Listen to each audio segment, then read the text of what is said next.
तमाम रेटिंग एजेंसियां तस्लीम कर रही हैं कि पाकिस्तानी मईशत दुरुस्त समत में गामजन है। मईशत की बेहतरी के लिए मजीद मुश्किल फैसले करना होंगे। वज़ीर ख़जाना मोहम्मद औरंगज़ेब ने कहा कि अमरीका में मौजूद बिजनेस कम्युनिटी पाकिस्तान में सरमायाकारी की ख्वाहां है। अमरीका में सऊदी वज़ीर ख़जाना समेत IMF और वर्ल्ड बैंक के नुमाइंदों से मुस्बत मुलाकातें हुई। IMF के नुमाइंदों से हौसला अफजा बातचीत हुई है। अमरीका में स्टेक होल्डर से मुलाकातें भी मुस्बत रहीं। पाकिस्तान पायदार तरक्की के रास्ते पर गामजन है। मुआशी तरक्की के लिए तवील मुद्दती मनसूबे बनाना होंगे। कोशिश होगी कि यह IMF के साथ आखिरी प्रोग्राम हो। वर्ल्ड बैंक पाकिस्तान को कर्ज नहीं बल्कि ग्रांट देगा। टैक्स टू GDP को 9 से 13% पर लाएंगे। वाशिंगटन में वज़ीर ख़जाना मोहम्मद औरंगज़ेब की पाकिस्तानी मीडिया से गुफ्तगू।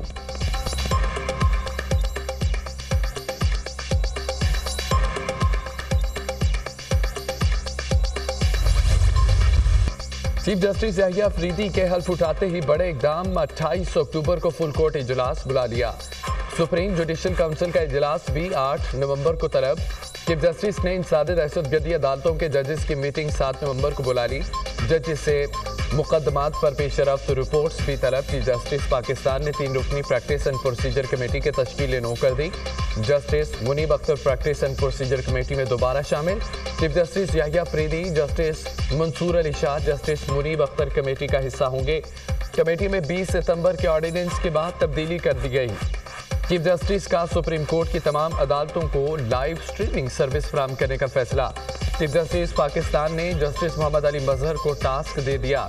लाइव स्ट्रीमिंग की सर्विस साइलिन की रजामंदी के साथ मशरूत होगी। किसी खातून साइल की रजामंदी के तहत केस की समाअत में राजदारी बरती जाएगी। अदालत की कार्रवाई तक दुनिया भर से रसाई हासिल होगी। ओवरसीज पाकिस्तानी साइलिन भी अपने मुकदमात की समाअत बराह रास्त देख सकेंगे। I, Justice Yahya Afridi, that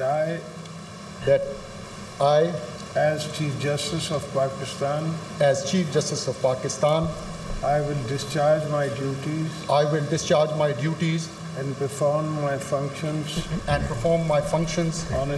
honestly, to the best of my abilities, and faithfully, in accordance with the Constitution of the Islamic Republic of Pakistan and law. In accordance with the Constitution of Islamic Republic of Pakistan and the law. Justice Yahya Afridi chief justice of Pakistan बन गए। 30वें chief justice of Pakistan के ओहदे का हल्फ उठा लिया। सदर मुमलिकत आसिफ अली जरदारी ने हल्फ लिया। ईमान सदर में हल्फबर्दारी की तकरीब हुई। वज़ीर आज़म Shehbaz Sharif, chairman senate, army chief general Asim Munir और सर्विसेज चीफ की शिरकत। सुप्रीम कोर्ट के मौजूदा और साबिक जजेस, वफाकी वज़रा, वज़ीर आला पंजाब मरियम नवाज, वज़ीर आला खैबर पख्तूनख्वा अलीमीन गंडापुर की भी शिरकत। चीफ जस्टिस पाकिस्तान को सुप्रीम कोर्ट आमद पर गार्ड ऑफ ऑनर पेश। रजिस्ट्रार ने गुलदस्ता पेश किया। जस्टिस याहिया अफरीदी ने चीफ जस्टिस का चैम्बर में संभाल लिया।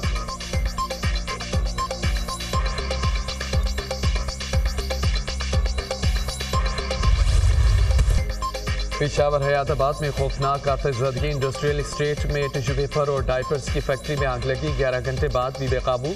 40 से ज़ायद फायर फाइटर्स और फाइट व्हीकल्स मौजूद थे। इमदादी कार्रवाइयों में 400 मर्दान, सवाबी, नुशैरा, खैबर की टीमें शामिल। पाक फ़िज़ाइया के एहलकार और मशीनरी भी ऑपरेशन में शामिल। आग बुझाने के अमल में 10 फायर फाइटर्स की हालत गैर।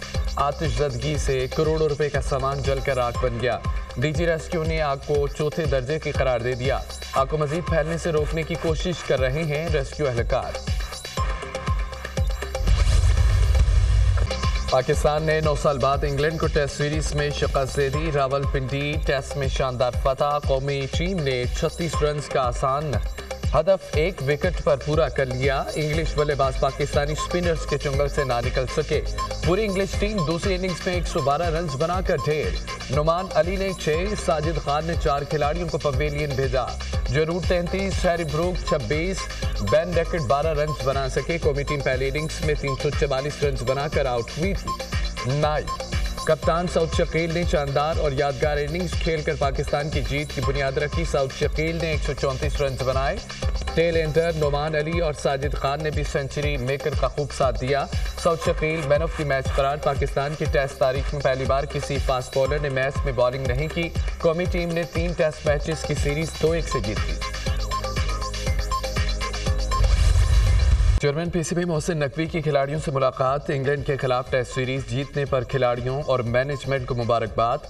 देर आए दुरुस्त आए, आप मुत्तहिद होकर खेले तो कामयाबी ने कदम चूमे।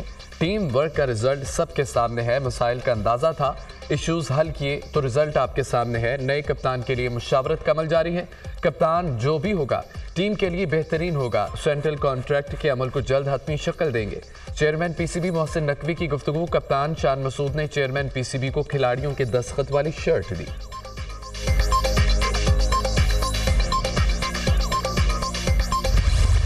सदर मुस्लिम नूर नवाज शरीफ लंदन पहुंच गए। एवनफील्ड पहुंचने पर लीगी कारकुनों ने नवाज शरीफ का शानदार इस्तकबाल किया। गाड़ी पर फूल निछावर किए, अपने कायद के हक में नारेबाजी की।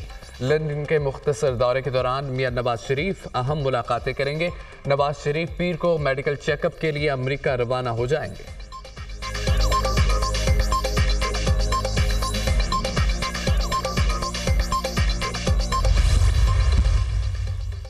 वज़ीर आला पंजाब मरियम नवाज की ज़ेर सदारत खुसूसी इजलास। पंजाब में चावल की पैदावार में इजाफा मुतवक्की।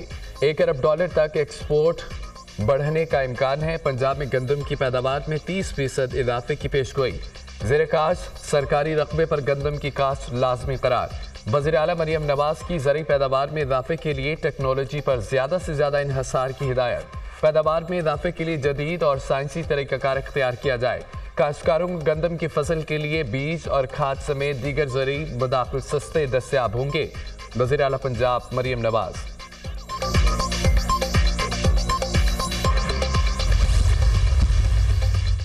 लकी मरवत में मस्जिद पर हमला नाकाम बनाने वाले कैडेट आरिफुल्लाह शहीद सुपुर्द खाक। शहीद की अपने आबाई इलाके में मुकम्मल फौजी एजाज के साथ तदफीन की गई। नमाज जनाजा और तदफीन में पाक फौज के सीनियर अफसरान, जवानों, इलाका माहिदीन की शिरकत। मुसल्लह अफवाज दहशत गर्दी के मुकम्मल खात्मे के लिए पुरअज़्म हैं ISPR।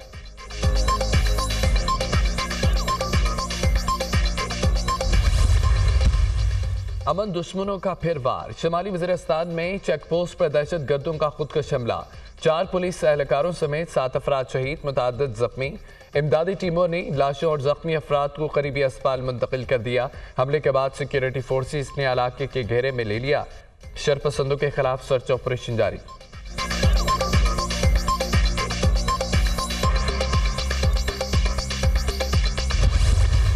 मशरिक़ वस्ता में एक बार फिर शदीद कुशीदगी। इसराइल के ईरान पर 100 जंगी तैयारों और ड्रोन से हमले। तेहरान, शिराज, अस्पियान और किराज शहर में 20 मकामात को निशाना बनाया गया। इसराइल का ईरान में मिसाइल, ड्रोन्स, प्रोडक्शन साइट्स और पासदारानी इनकलाब के हेडक्वार्टर समेत दीगर फौजी अड्डों को निशाना बनाने का दावा। एटमी और तेल की तंसीबात को निशाना नहीं बनाया गया। दमिश्क और इराकी शहर करकुक और तकरीत में भी बमबारी की गई। इमाम खमीनी एयरपोर्ट पर भी धमाके, कई मकामात पर आग लग गई। इसराइल वज़ीर आज़म नेतन्याहू ने कंट्रोल रूम से हमलों की निगरानी की। ईरानी हमलों के जवाब में कार्रवाई मुकम्मल कर ली। ईरान पर हमले मुकम्मल और मकासद का हसूल पूरा हो गया। ईरान ने हमलों के जवाब में कार्रवाई की तो जवाब देंगे, तर्जमान इसराइली फौज। हमलों के बाद ईरान, इराक, इसराइल ने अपनी फ़ज़ाई हदूद बंद कर दी। तमाम परवाज़ें मुअत्तल।